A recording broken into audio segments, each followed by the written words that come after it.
যে আলোচনাটা ছিলাম যে দেখুন আলটিমেটলি আমাদেরকে ভেবে নিতে হবে বা বুঝতে হবে যে একটা সামান্য জিনিস, একটা হাঁচি, এই হাঁচি কিন্তু আগামী দিনে আপনাকে সিওপিডি বা ক্রনিক অবস্ট্রাকটিভ পালমোনারি ডিজিজ কিংবা অ্যাজমার মতো অসুখকেও কিন্তু আপনার জীবনে এনে দিতে পারে।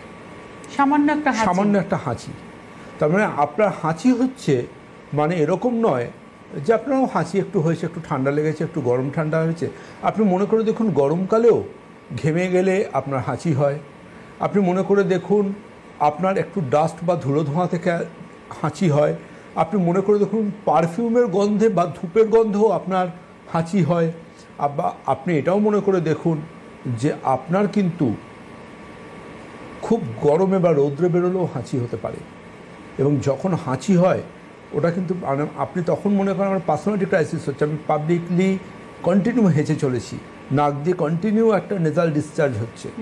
এবং এই সমস্যাটাকে আমরা দুভাগে ভাগ করতে পারি, একটা হচ্ছে অ্যালার্জিক রাইনাইটিস আর একটা নন অ্যালার্জিক রাইনাইটিস।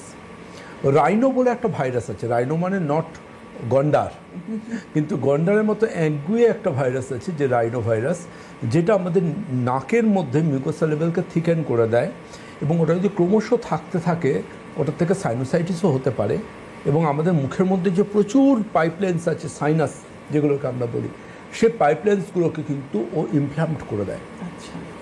এবং যেহেতু যাবতীয় আমাদের ব্রঙ্কাস বা শ্বাসনালী সেগুলো সমস্ত ইনফ্লামড হয়ে কনস্ট্রিক্টেড হয়ে যায়, সরু হয়ে যায়, তার জন্য দেখবেন বেশিরভাগ ক্ষেত্রে পেশেন্টরা ইনহেলার নেন, দ্যাট ইজ ব্রঙ্কোডাইলেটার।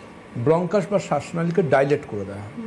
যেমন ব্লাড প্রেশার ওষুধ কী করে, ভ্যাসোডাইলেটার, ভেসেলসকে ডাইলেট করে দেয়। ভেসেলস ডাইলেট হয়ে গেলে ব্লাড প্রেশার কমবে। ব্রঙ্কাসকে ডাইলেট করে দিলে শ্বাসকষ্ট কমবে। এগুলো হচ্ছে এরকম ব্যাপার। তো দুদিন ওষুধ না খেলে আবার যে কে সেই, কিন্তু অবশ্যই আপনি ওষুধ খান, আপনাকে আপনার ডাক্তার যে অ্যাডভাইসটা নিচ্ছেন ওটা শুনুন, কিন্তু তার আগে ভীষণ প্রয়োজন আপনার কতগুলো গুরুত্বপূর্ণ পরীক্ষা নিরীক্ষা। আসবো আলোচনায়, কেউ আছেন? নমস্কার, কে রয়েছেন? হ্যালো।